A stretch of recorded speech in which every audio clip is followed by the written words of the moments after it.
negara yang mengakui dan menghormati hak setiap individu untuk menentukan pikiran dan menyuarakan pilihannya secara bebas dan independen yang merupakan esensi dari demokrasi, atau kita justru berpaling dari prinsip tersebut dan memilih di mana suara oligarki diberi prevalensi, mengesampingkan kesejahteraan umum dan mengabaikan kepentingan nasional yang lebih luas.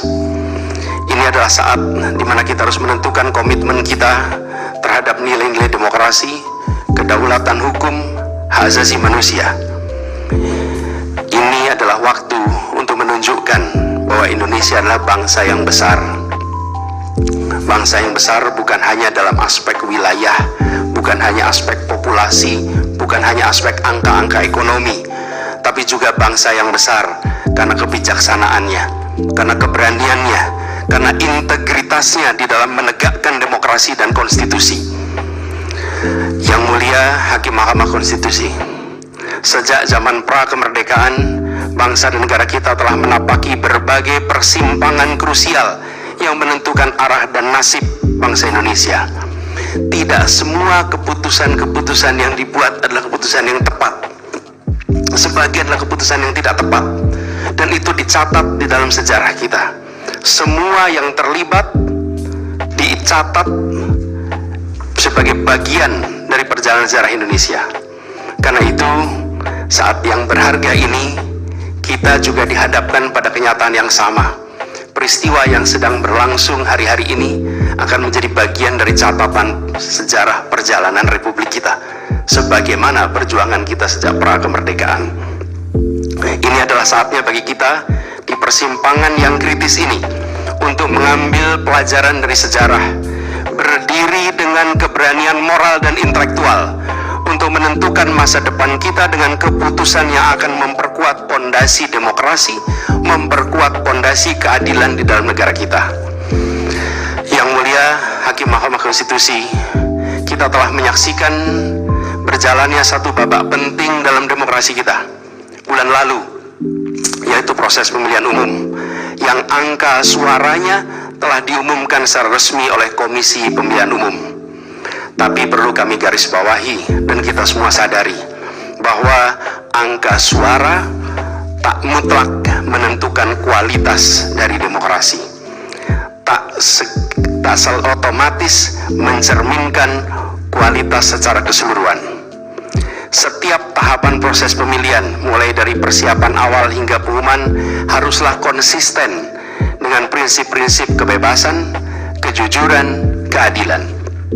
Dan prinsip-prinsip ini bukan formalitas, ini bukan sekedar ada di teks, tapi ini pondasi esensial yang harus dijaga untuk membangun dan memelihara sistem demokrasi yang sehat, yang stabil, dan yang berkelanjutan.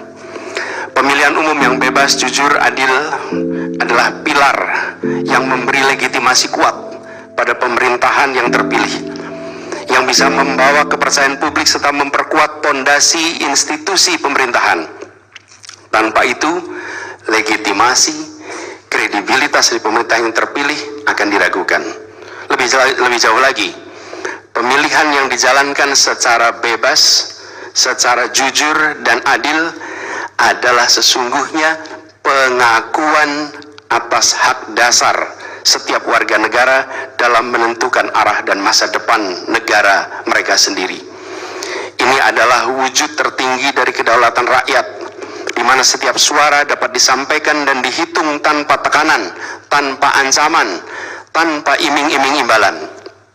Pertanyaannya, apakah Pilpres 2024 kemarin telah dijalankan secara bebas, jujur, dan adil?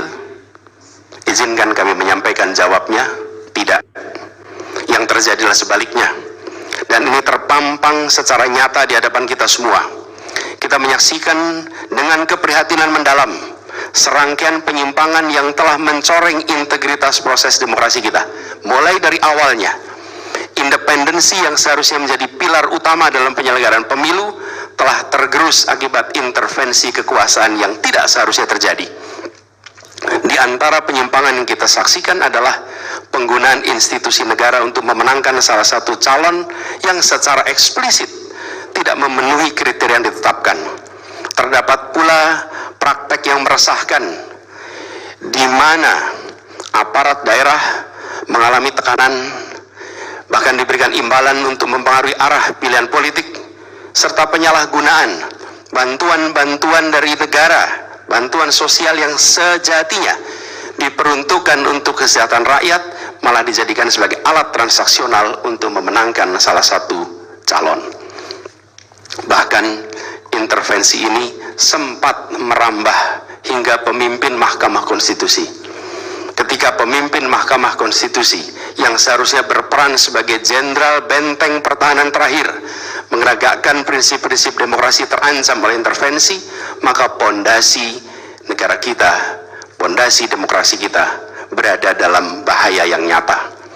Lebih jauh lagi, skala penyimpangan ini tidak pernah kita lihat sebelumnya, Yang Mulia. Kita pernah menyaksikan penyimpangan seperti ini di skala yang kecil, pilkada, populasi kecil, tapi dalam skala yang amat besar dan lintas sektor baru kali ini kita semua menyaksikan.